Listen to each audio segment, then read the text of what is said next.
おはようございます。ケンです。2026年5月22日、スペース X はついにスターシップ第3世代 V3 を初めて打ち上げました。結果は部分的成功と評される内容でしたが、マーズ計画に直結する技術で明確な進歩が見られました。一方で、ブースターの完全再利用や軌道上燃料補給といったまだ越えなければならない壁も残っています。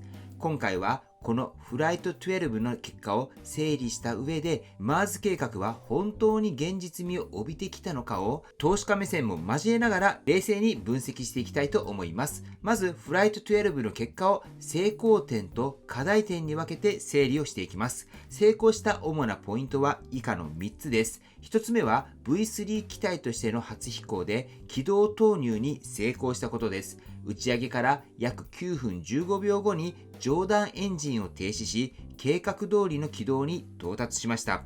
2つ目は22機のスターリンク模擬衛星の展開に成功したことです。これは将来の大量衛星展開を見据えた重要な実証となりました。3つ目は熱シールドの性能と再突入着水制御です。設計が見直された耐熱タイルが再突入に耐え、インド洋の予定海域へ制御された形で着水しました。これは火星の大気圏突入、降下、着陸、この技術の基盤として非常に重要な成果です。一方で課題となった点もあります。最大のものはスーパーヘビーブースターの着陸失敗です。離床直後に3機のラプターエンジンを失い、メキシコ湾に非制御で落下しました。上段のシップ側も1機のエンジンを失い、軌道上でのラプター再点火試験ができませんでした。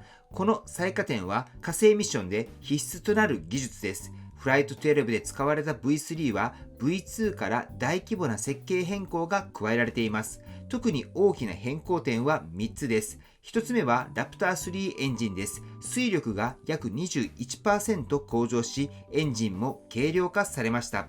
これにより同じ機体サイズでもより多くのペイロードを運べるようになりました。2つ目は熱シールドの大幅な改善です。軌道再突入時の高温に耐える性能が向上し、火星着陸に向けた最も重要な進化の一つとなりました。3つ目は軌道上燃料補給用のドッキングアダプターの追加です。将来スターシップ同士が地球軌道上でドッキングして燃料を移送する軌道上補給が可能になります。 V3 は単なるバージョンアップではなく、月、火星を本気で視野に入れた設計変更が満載です。では、マーズ計画のタイムラインはどうなっているのでしょうか。イーロンさんは2025年時点で2026年末のウィンドウで初の無人スターシップを火星に送りたいと発言しています。達成確率については 50% 程度と素直に述べていました。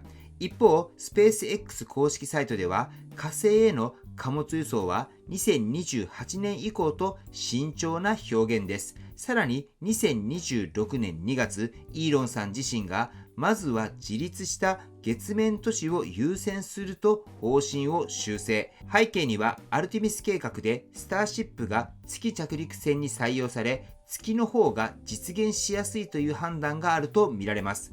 2026年末の無人マーズミッションはかなり野心的。現実的な初の無人マーズミッションは2028年から2029年ウィンドウ以降がコンセンサスです。マーズ計画を現実のものにするためにまだ大きな壁がいくつか残っています。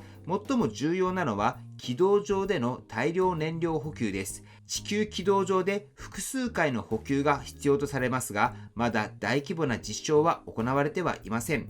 次にブースターの完全再利用です。確実な回収・再使用がコストを下げる鍵になります。3つ目は火星の薄い大気での精密着陸です。火星の大気は地球の約 1% しかありません。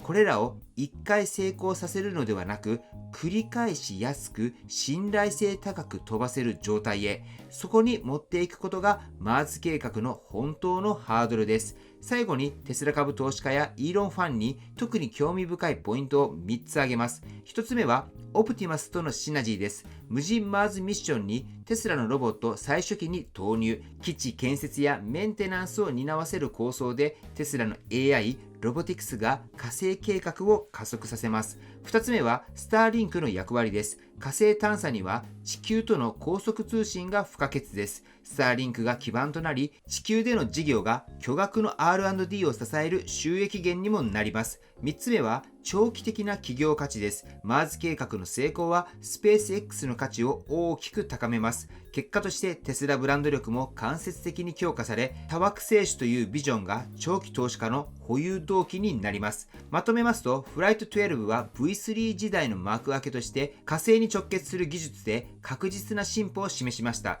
一方で軌道上燃料補給やブースターの完全再利用など、まだ解決すべき大きな課題も残っています。タイムラインの修正で火星の到達は遠のいて見えても、スターシップの実績と収益基盤は着実に積み上がっています。マーズ計画はいつ到達するのかではなく、着実に前進し続けている過程だと僕は考えています。あなたはマーズ計画をどう見ていますか？ぜひコメントで教えていただければと思います。はい、ということで本日の内容は以上です。今回の動画が参考になったと思われたら高評価をよろしくお願いします。僕の YouTube は毎日発信しています。僕の YouTube をご覧になってもらえば、テスラの情報はほとんど網羅すると思いますので、チャンネル登録がまだな方はチャンネル登録の方をよろしくお願いいたします。はい、では本日も最後までご視聴していただきありがとうございます。テスラのある生活を楽しんでいきましょう。ではまた。